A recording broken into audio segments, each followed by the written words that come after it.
Hey everybody, Ben here, and I have Avi and Jay, who recently closed on their acquisition, and so we're going to dive into the details about the deal. We're going to talk through kind of some of the highs and lows as they went throughout this process, and how they ended up successfully acquiring a good business, and kind of get into what the numbers look like, return, and everything that you guys want to know about that. Okay, so before we get started, though, I'll have you guys just introduce yourselves, Avi and then Jay, and just kind of talk a little bit about who you are, your background, and what got you interested in acquisitions. Absolutely. Thanks, Ben. Avi Ram here. Been in the group for about 2 years. I purchased a business about a year and a half ago in the e-commerce space, and that's been going pretty well. I'm also a lawyer, and I do legal work as well. So kind of been splitting my time between those two for the past year and a half, and then had this opportunity to partner with Jay and his wife Patty, who's unavailable to attend today, to purchase this cleaning business in South Carolina, and we were able to acquire it last month and have been operating it pretty successfully since then. Awesome. Awesome. How about you, Jay?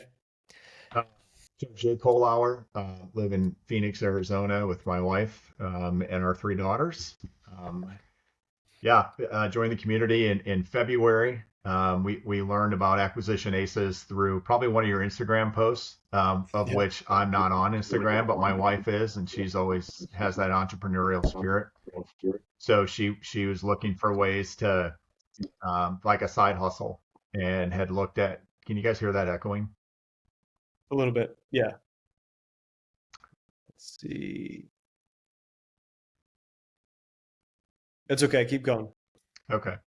And we were looking at, do we flip homes? Patty tried that with another business partner, made a little bit, but it wasn't worth the juice, wasn't worth the squeeze. Maybe buying property and developing the property. Of those two options, I don't know how to do either one. I have zero experience in that. We're a little bit late in the game as well. So our Yeah. kids are grown up, except our youngest is still in high school, but she's basically grown up at this point, driving independent. We're not running around to dance recitals and dance competitions and flying on airplanes to go to volleyball matches in Florida and all over the place. So we have extra time, and for a side hustle, this made a lot of sense because in my life, I've been in healthcare my entire career. Spent a little bit of time in M&A with surgery centers, buying surgery centers or developing surgery centers, but just a little bit, enough to understand the process. And when I signed up for Acquisition Ace and started going through the courses, it was a great reminder, and it was also really um, improved our confidence and actually to be able to get Yeah. deals done. And one of the things that Patty and I did from the very beginning was set our process in place. From sourcing deals, who was going to do what. So we each had different roles and responsibilities. And my biggest thing was to kill a deal before we went too far. Like, why wouldn't I want to do this? And we sourced maybe 130, 140 different deals in different industries. Just wanted to stay away from, um, like industries that just didn't align to us. And so it was a pretty big net, actually. Kind of wanted to stay in the southern half of the U.S. So in the event that we did have to travel on site, which obviously you do, I didn't want to go to the snow. so so we found a business, thankfully, through Avi. So thank you, Avi. Well done. In South Carolina, it was a bit out of our buy box. I'll say that. You talk about your buy box and you think it's a black border, but it isn't. It's gray because sometimes it makes sense if the deal makes sense. And so, it didn't originally hit. And then as we learned more about it, it became more and more exciting. Awesome. No, I'm glad you kind of went through that background, Jay, because there's a couple things I want to point out here. One is you and your wife kind of split roles, right, in doing this. And so, which is key. And not everyone has a partner, not everyone's married that's going through the process. But if you do, and you have someone that you're able to do this with, it's one, you're able to be way more efficient with your time. And you just mentioned you did over 100 deal reviews, right? So you have, and I tell everybody for every, I'm looking at 100 deals, just find two to three that are qualified, right? Like that, that's how much you have to do in terms of your outreach, because this is a numbers game. There's a lot of deals out there that just are not going to pencil in, and that is the norm. And so you're going to have to go through all the chaff to get to the wheat. which is the goal that we're trying to do with finding those businesses that work, especially for where you are in your career, and you're not wanting to buy something that's, a startup or something that's going to be, 80 hours a week where you're jumping into some kind of full-time gig. So that's a good, I think, a good piece of advice for people that are considering this. So let's jump in then. You said you came in February. I know Avi's been in longer because obviously he's already done his an acquisition, and then he's partnered with you guys. So you started in February. We're now in October. So what is that, like 8, 9 months, right there, around there since? And you guys are closed, I'm guessing, last month on this We did. deal. We closed in September, and then we Okay, have a few more that are likely to close. awesome, love that, and we can talk about the few more in a second.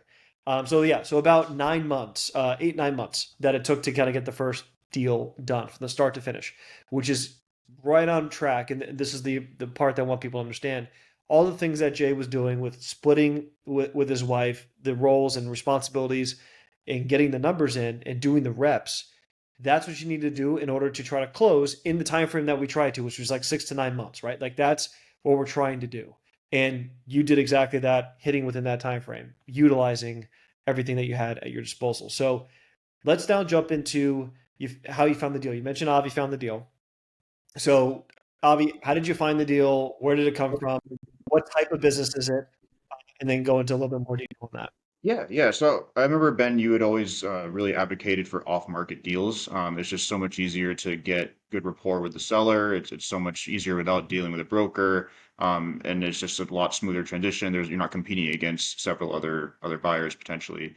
So I'd done like the off-market sourcing tool that was available through the group, but this deal actually came up with just one of the other members in the group. His name's Sean. I think he's been in the group for quite some time. He had started this business in 2023. It's a short-term rental cleaning business in South Carolina. They clean Airbnbs and VRBOs. Yep. And then Sean had just posted something in the group saying, hey, I'm open to chatting about potentially selling my business. Not only going to sell it if it's the right price and if it's worth my while.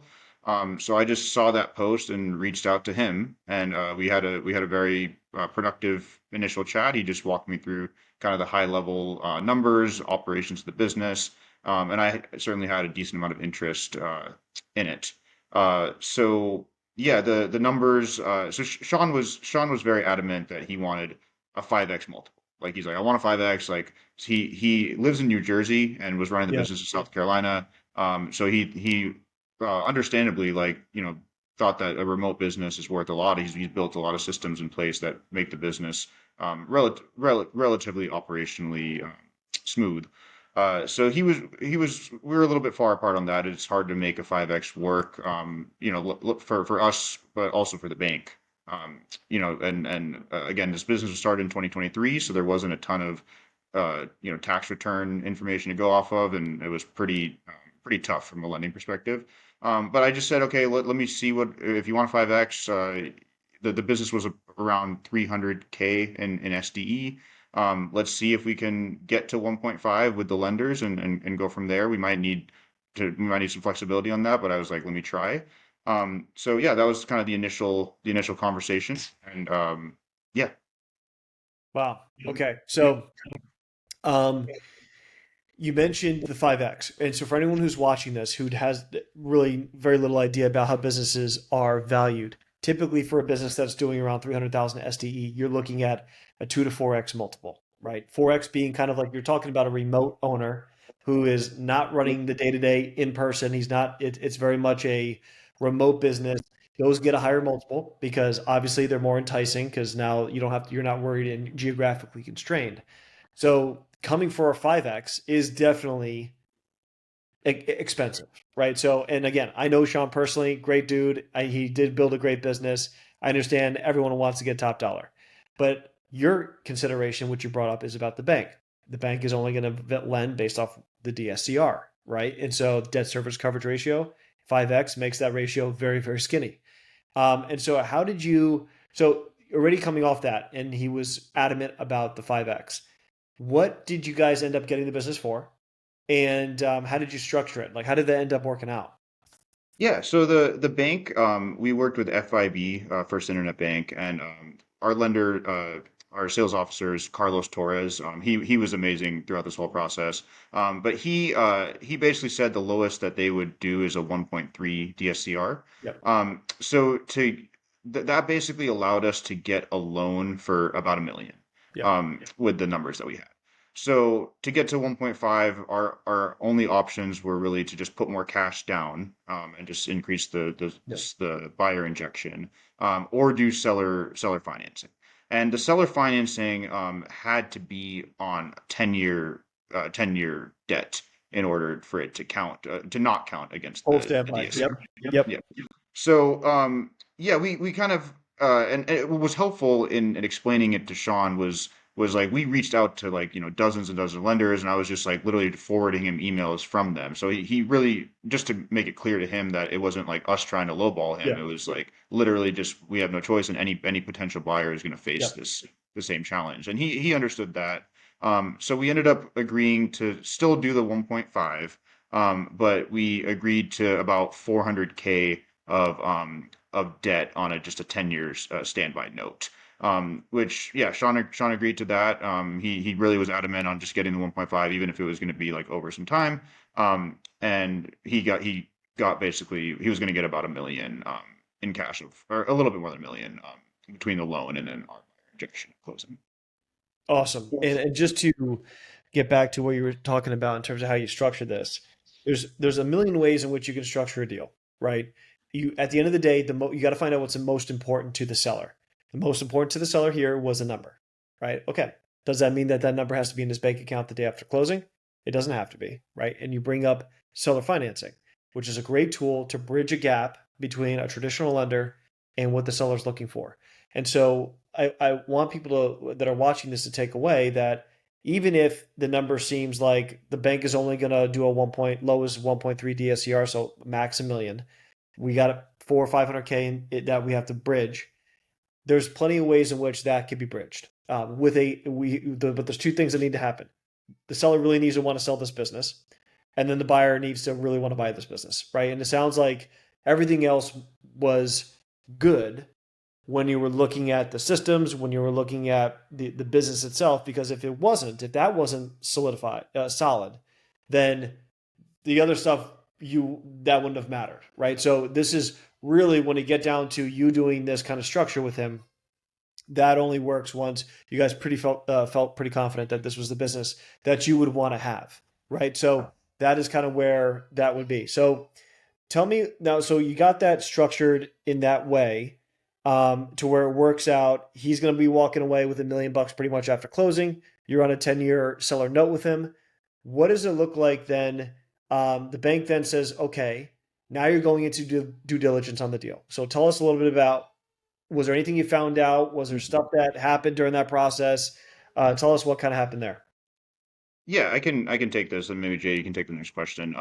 But yeah, so we just started with basic financial diligence.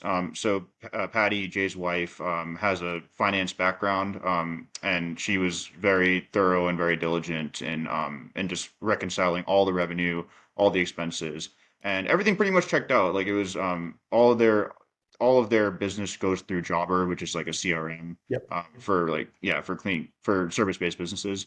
So it's pretty easy to just track all the jobs that they were doing, and then everything matched up with their bank account, on the revenue side. And for expenses, like, Sean he had QuickBooks, and everything was pretty well organized. And again, the bank statements matched up with everything. So the financial diligence was overall pretty smooth. There's a couple small things here and there. We did find that when we went into diligence, operationally, the business was a little bit harder to operate than we had initially anticipated. Like, the first conversation with Sean was like, "Oh yeah, like, I can run this remotely. I have managers in place, and everything is running smoothly." As we dove into it, it turns out that it's chaos every day, especially in the summer in Myrtle Beach when there's just tons and tons of turnover. The challenge with this business is, for a standard cleaning, you'll have somebody check out of an Airbnb at 10 a.m. and then most of the time, especially in the busy season on the weekends, you'll have another new guest check in at 4 p.m. So you have 6 hours to get all of your cleanings done. And sometimes there are like 60 or 70 cleanings in a day. And cleaners are doing like 7 or 8 cleanings in that 6 hour window, which Yeah. is so that we found out that like with imagine as you can understand like with that time frame, like things go wrong, like people forget linens, people forget towels, like there's things are not done clean correctly. So Sean was kind of just like putting out fires all the time during that busy window. Hey, even on his cruise, he didn't get to Even when he was enjoy on his Disney vacation, cruise. he was still. Yeah. Yeah. So we had to just kind of have some conversations with him and really understand what it was going to be like to operate the business. And Patty was just instrumental in doing that. She's kind of the one who's currently running the day to day of the business. So There's no she kind just of 100%. Yes. yeah Yeah, no. Patty yeah is running the day to day Yeah. right now. And it's a learning curve, Ben, right? And Avi, not to, jump in, but it kind of seemed apropos.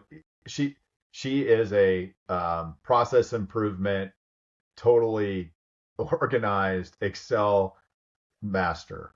So with her accounting background, it's been exceptionally helpful because one of the things that actually we found in diligence, which could then be a turnoff for some, was actually the exact opposite for us. And the reason for that is we just identified our moat. So the competitive moat here is that it's not an easy business. It's very, very nuanced.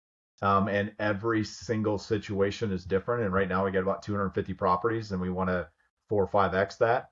And you're going to have systems in place and operations in place in order to be able to scale. So that's what actually fired us up. And it also helped us, Ben, because we had such a wide net. We were casting a Yeah. wide net. We looked at every industry outside of smoke shops, restaurants and bars, everything, steel Yeah. fabrication, accounting firms, plumbing, HVAC, doesn't matter. What's very attractive about this is how most of them are mom and pop run, Yes. Yeah. and there's a strong opportunity for someone who wants to get super niche and start consolidating. And so once we identified that, we were like, we're all in, and absolutely love the decision. And so far, so good. We're only, a few months in right now, but so far, so good. And we're in the off season technically. So this is the part Yeah. that was scary during diligence when you actually look at the numbers and you say, okay, yeah, you're making hay between spring break and Labor Day, and then Yeah. after you're not making hay, and our debt service from a cash flow perspective is harmed. So Yeah. we have to solve for that, and so we did, and it's been a super exciting ride. Awesome. I want to hit on a couple points there that you brought up, Jay, that I think are pretty important. One is that what would scare away most people excited you because you saw why there was a limiting factor that these things could only grow so much Mm-hmm. before you really need to start putting in some legitimate systems and operations, right?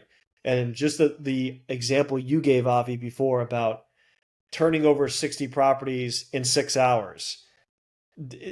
Obviously, just for the average person to think through that, they're like, holy moly, like how many teams do I have? Where are they getting all the equipment? Am I providing that equipment? Do they bring it themselves? All that thing kind of goes through their head. So you're absolutely right. This is a logistics operation, right? Like you have It your is teams in going in, whether or not hospitality. they call sick that Yeah, day. Oh, Linda's out. She can't go. Okay. Do we have a backup for Linda? Can Bobby and his crew take over Linda's property? So I mean, like it really is not just a if everything goes right, it's a logistics like nightmare.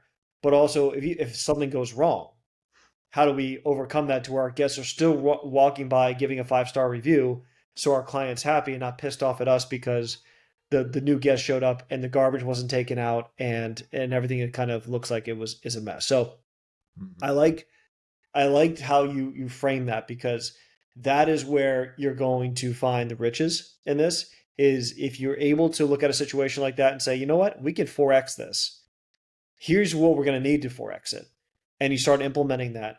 You're going from maybe you have 50 competitors in that market, maybe even more. And now you're really going to step up to where you only have maybe 5 competitors, right? That you're battling for. And that is a much better business to have because you have way more of a moat, you have way more of a solid foundation, you're making way more revenue, and you're also just going to get because of that you're going to get more properties. It's just it becomes its own momentum Yep. in doing that. So that's really that was a great breakdown. Um, okay, so it's in property management, vacation rentals, Myrtle Beach. How are you, like you brought it up, how are you stemming that gap between the end of Labor Day and all the way to spring break? Because winter months, Myrtle Beach is not going to be obviously as busy because it's a seasonal town. So what are you guys doing to bridge the gap with the revenue? Yeah. You want me to take that, Avi? Yeah, go for it. So when you look at the business and the growth trajectory that it has been, it was growing at about a 40% year over year rate, month year over month year. So as long as we don't screw that up, we would imagine that would continue and eventually start to taper off. Yeah, So when I looked at it and I just did some trend analysis and um, some very calculated guesstimates on that's what forecasts are, and forecasted out the revenue and the cash flow, we decided that we needed some extra working capital. yeah, And so that's what's bridging the gap yeah. in the off season, along with the natural trajectory and trending that's happening because of doing such a great job. I will say another big key factor here, and this is something that all the aces out there might be something to think through. When you're going through diligence, one of the things we did, and Avi, correct me if I'm wrong, but man, I think this really, really helped. We have such an incredibly smooth transition experience Really? because of two reasons, and maybe it's an anomaly. One, my wife basically worked for free for about 6 weeks before close. The deal could have died, but what Sean allowed her to be able to do, and it was under diligence, but also learning the actual operations. We're using virtual assistants in the Philippines, getting to know what they actually their roles and responsibilities are. A fantastic rock star operations manager or Yeah. GM that's in on location, getting to know him and what his strengths are and areas of opportunity are, along with Patty, being involved in the day to day and being all in. It's almost like you're running a three-legged race as opposed to a relay race. I think a relay race, you have an opportunity to actually drop the baton. And with this, it was more, no, it's a three-legged race that is then turning into just a solo race at that point. But the strategic lever here is that Sean remains in the business as our business development lead. So we created a Very good. structure for him that keeps him engaged, and the customers themselves who are using this business for their cleaning services, if they came to bless you, if they came Thank you. to the table because of a relationship, then they could easily move away from the table because that relationship goes away. So strategically, it was very important for us to make sure that Sean, if he wanted to, and he did, stay engaged and continue to lead the business development efforts. Gotcha. And so by business development, that is bringing in more and more customers and also maintaining the relationships with the current customers, right? Yeah, On that and side. technically, because of the him being part of the financing partnership, then he's still Yep. technically a partner. And so Yes. now our partnership team has expanded, and the cap table is irrelevant. Who cares? It's really about who are the people that are actually here doing the work, and that are involved with the B2B aspect, as well as the tactical, cleaning and inspecting part of the job. Yeah, and Awesome. real quick, I think this just goes back to the value of an off-market deal. A lot of the stuff that we were able to have Sean support us with, like no broker would have been okay with allowing the level of access we had to things and just Yeah. the level of collaboration before closing. But it was just us and Sean, so we were able to just build a lot of trust and a lot of rapport with Mm-hmm. him. And he's yeah, like Jay said, he's just been instrumental even after the closing with the future of the business. Awesome. And I want to hit this real quick because I think it's super important. When you're able to get the seller to stay on and incentivize them, obviously he has a seller note, right? So he's incentivized to help because he wants to get paid that extra 500 grand that is coming to him. But also, I'm assuming, in him being business development, that he's also incentivized to bring on new customers, right? So he's going to Yes. benefit from that as some kind of compensation structure. And so by Yep. doing that, you are you're bringing on you're basically there's usually a roadblock or like a speed bump for businesses that seller leaves the founder, obviously, especially growing 40% year over year, that they were doing something correctly in growing the business. And when they leave, even if you understood the system, it takes time for the new buyer to get up to that level, right? And then potentially supersede it, but just to get up to that level and remain in doing the same kind of performance. So there's usually a speed bump where you acquire it, performance goes down for a while until they're able to then ramp it back up to where the seller had it. So you guys have taken away the speed bump, which is a good strategic move. You kept him on. He's incentivized to continue this train going down the tracks at the same speed that it was going before. Just focusing on that. He's not dealing with all the other stuff that he was doing before.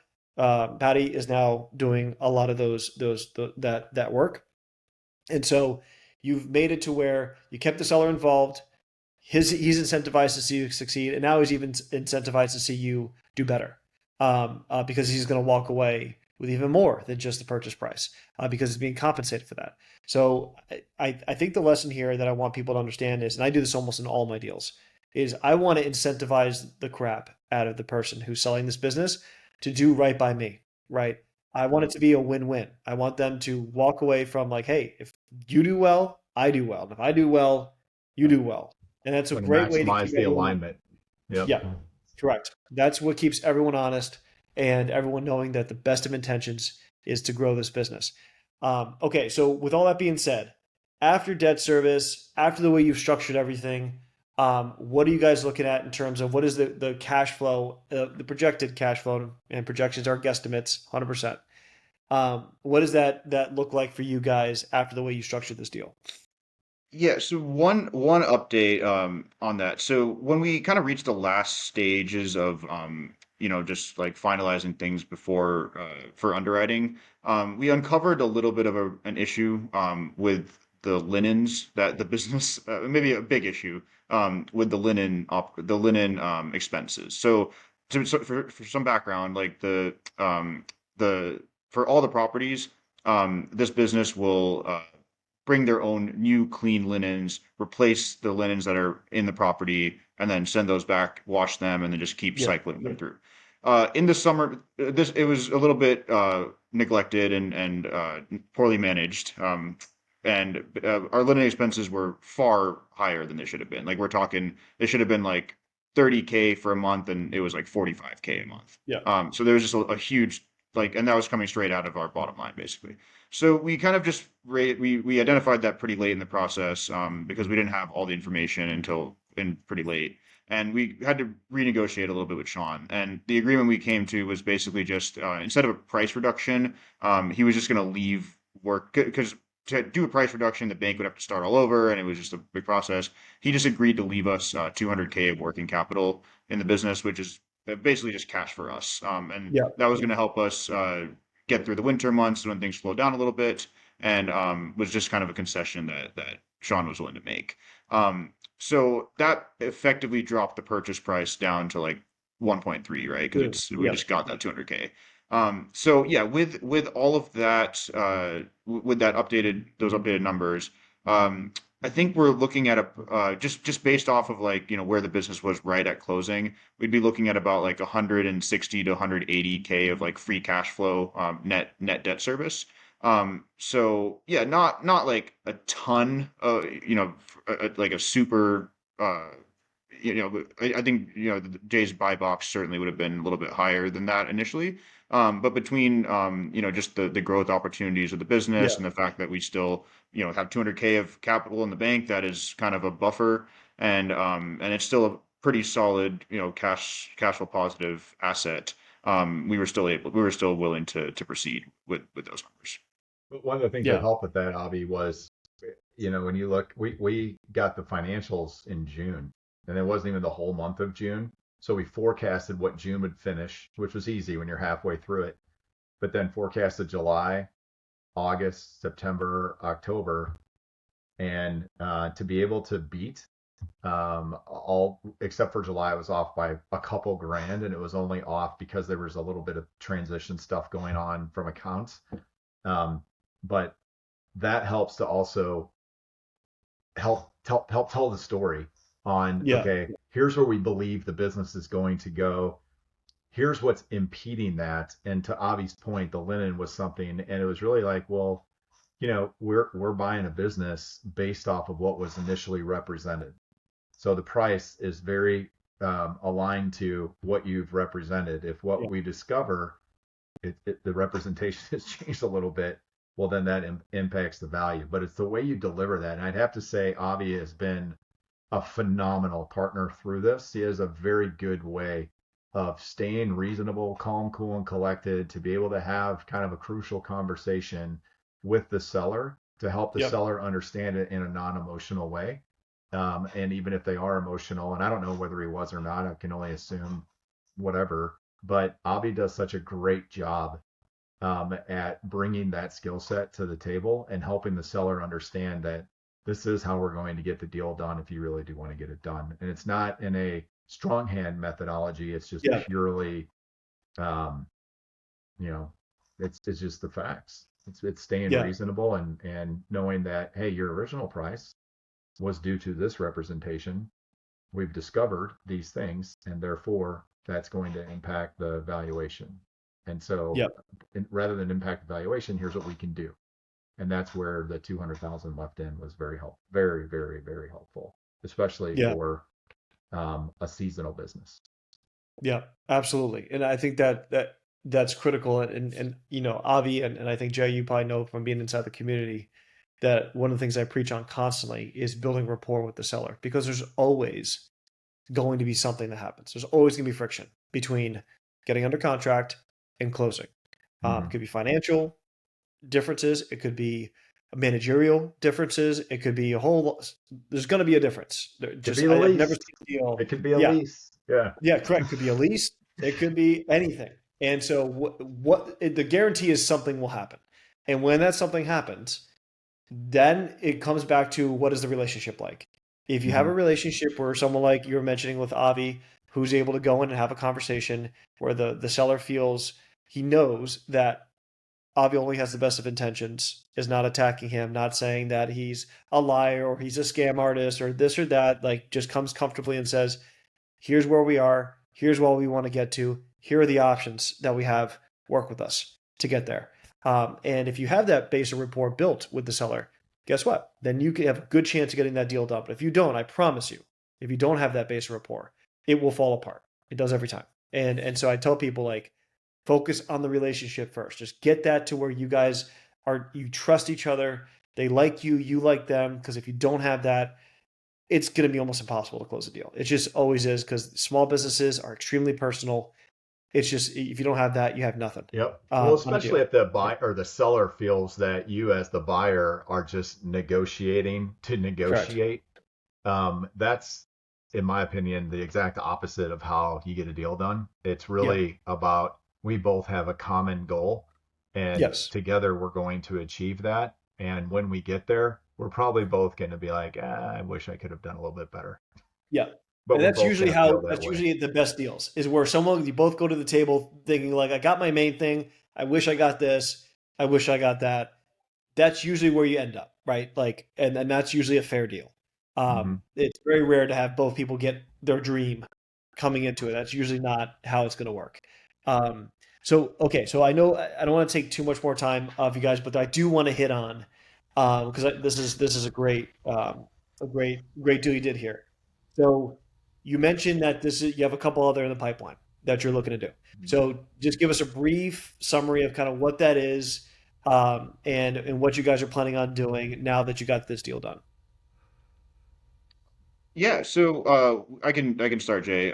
So yeah, we were able to find another cleaning business in Charleston, South Carolina. Okay, cool. And it's a little different. It's residential cleaning. Gotcha. So and it's operationally so much smoother than this business. Like it's a VA kind of just runs everything for that business. So that one we should be closing next week on that one. That was and we work with the same bank. It really helped a lot that we had already gotten this deal done. It was in the same industry, similar location. And yeah, like they really, the bank just, it was so much smoother the second time through. So that one should be closing in October, or yeah, next week. And then we're not quite under contract yet, but one of the customers of the business that we purchased, they kind of split their cleaning between the business we purchased and another business. Okay. Half their we clean half their properties, the other business cleans the other half. It turned out that that cleaning company was selling, and our customer ended up referring us to them, and we had a Right. conversation with them, and I think we have like a verbal agreement now, Jay, with them. We're just kind of formalizing the LOI. Yeah, waiting Yeah, on the waiting. The legal lawyers response. reviewing their LOI, but Yeah. should have that one. That one's actually even bigger than this deal we bought. I think it's a little bit bigger than the combined deals actually. So Wow. that's going to be, yeah. So that's going to be it's going to be a lot. It's going to be Jay and Patty. And we have a lot on our plate here. But the good thing is the seasonality, the timing works out pretty well. Like things are slower until about February or March or so. So that gives us time to acquire these businesses and then start building out systems and prepare for the busy season when it's just going to be absolute Okay, chaos. so two of these are vacation rental cleaning companies. One of Mhm. it is a residential, which I'm guessing is much more recurring every month, being clean. So that's kind of nice that you're mixing that type of revenue. So you have a base. And then of course the profit months are going to be during season months when all that kind of so with all three done, and I know two are almost done, right? So you have one in the bag, one almost in the bag. If you're able to get this other one done, I know it's a little early still, but if that one actually works out, what does that bring you guys in total revenue from all three companies? What would that be around? Yeah, so that'd be probably between three and three and a half, I'd say. Nice. Very nice. Yeah. Mhm. Very nice. And It I'm would be guessing margin. equivalent to the buy box that I was looking for. Yeah. Yeah. It's after So doing through we it. just had, Yep. it was funny too, because my wife and I really debated on this in the beginning. And it's like, it's going to take the same amount of effort, whether the deal's big or small, to get the deal Yep. done. And so to me, it made more sense to fish for bigger deals, Yep. except the bigger deals weren't going to happen. Yep. There was just always something. And this proved it out to me that you could kind of piece it together too. I will say it's more work, and you better have a really good team. And we do, thankfully, feel extremely blessed to have Avi on the team, and obviously my wife. That's why we've been together for 30 years. But moving forward, you take that business in Charleston, Ben, that's plug and play. That business Yeah. model, we could honestly, it's like almost like an Xbox or an old school, PlayStation where you have a Yeah. cartridge that you're plugging in. I mean, you can plug that in into Phoenix, you can plug that into Denver, you can plug it into wherever you need. The other side, it is because we were casting such a wide net and looking at all these different industries. What this did help us do is really narrow in and go, Yeah. we found our lane. We did. If someone came to me with an accounting practice that was out of this world, I would have to turn it down at this point because Yep. we're all in on this business model and want to continue to replicate it up and down the coast, but then maybe being into other markets around the U.S. because that's the cager on that is in the teens. Yeah. Yeah. Totally. I totally agree with you, and I think that you guys focusing in on the cleaning niche, like in terms of like, is it something that is a recession resistant? Obviously, the vacation rentals are a little bit more sensitive to that, Yep. which I think is why it's But good they're for you AI guys to be resistant. correct. Yeah. They are definitely technology AI proof. resistant. Correct. Oh, There's they are. no I mean, way. There's no no. way you could do this Yeah. with AI. I will say where AI comes Yeah. into play is, hey, here's our situation. We have this linen issue. Help us Yeah. solve for that. That's what's helpful, but that's not going to replace the ability to No. actually go out and execute. It's No. just more on the strategic side. Yeah, the cleaning is going to be human based. Now, all the systems and operations can be AI enhanced for sure. And they are. But as far as the actual cleaning itself, no. And I agree with you that I think mixing in the residential into this is it's going to flatline out your revenue in a way that's way more predictable for scaling, right? Mhm. And I think that that's a good mix of doing it. If I were telling anyone, I would not tell anyone to put all their eggs into one seasonal basket, right? Because then you can have a really down year if a storm hit Myrtle, right? And then, like, I live in Southwest Florida, we got hit with a hurricane. 2 years later, finally starting getting back to people coming, right? So there's things like that that can happen. So I think doing that mix is a really good idea for you guys as you scale this. And I agree with you. I think this is a great niche. The last question I'll ask you guys, and I'll let you go, is what would you say? There's a word of advice for anyone who's considering doing this, getting into acquisitions, anything like that. Just quick word that you would tell them now that you have this platform. Go ahead, Avi. Yeah. No, I think the biggest thing is just being creative. This deal, there were just so many when we first started looking at lenders, we got 11 no's and one maybe. Yeah. Um, it was because the business was so new and the DSCR was so low. Um, so it was really discouraging. I mean, we still, we talked to Sean and we're like, hey, maybe we'll do this next year, like once you file your 25 returns. But no one wanted to wait 8 or 9 months to no one wants to do that. Yeah. So I think we just had to get really creative with the bank. When we had that linen issue, we had to get really creative with Sean. And then there's real quick story. This is slightly unrelated, but just want to make sure this gets in there. So 2 days before we were about to get our final loan documents put together, the lender ran standard SBA background checks or credit reports, whatever they call them, and Jay had a red flag pop up on his on his under his name, and it turned out that somebody got his social security number in COVID and filed for an EIDL loan or a PPP loan or something, and he had no idea. He was not aware of it. It was for like 40K, and it was defaulted, and he was ineligible to get an SBA loan. So it was obviously alarming, and we had no idea what was going on. But Hold on. um, we, Hold on. It wasn't just alarming, it was detrimental. Like the look Yeah. in my wife's face, she wasn't even here. She was on site in Myrtle Beach with Sean and Avi. And I get a phone call or a text. Hey, this is going on. What the heck is this? I'm like, I don't know what this is. What are you talking about? So you get to the point where like we're closing, right? Like our Yeah. actual um, notary was coming to our house on Friday. This was on Tuesday, and now the deal is going to die. So, yeah, the stress level went through the roof temporarily.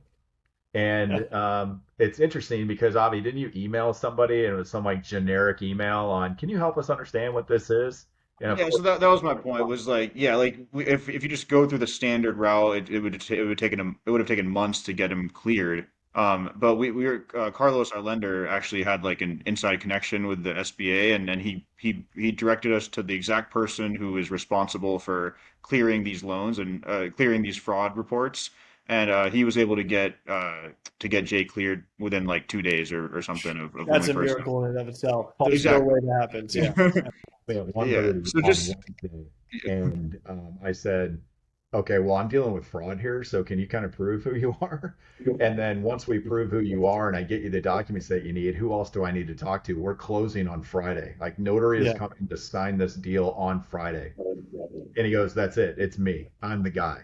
And I went, wonderful, wonderful. What do you need? What do you need? And then we get done, and it was on Wednesday, probably about 2 o'clock Pacific time, so about 5 p.m. closing time for him. And I said, what time? How long is this going to take? Because if you talk to our lender, it was going to be months.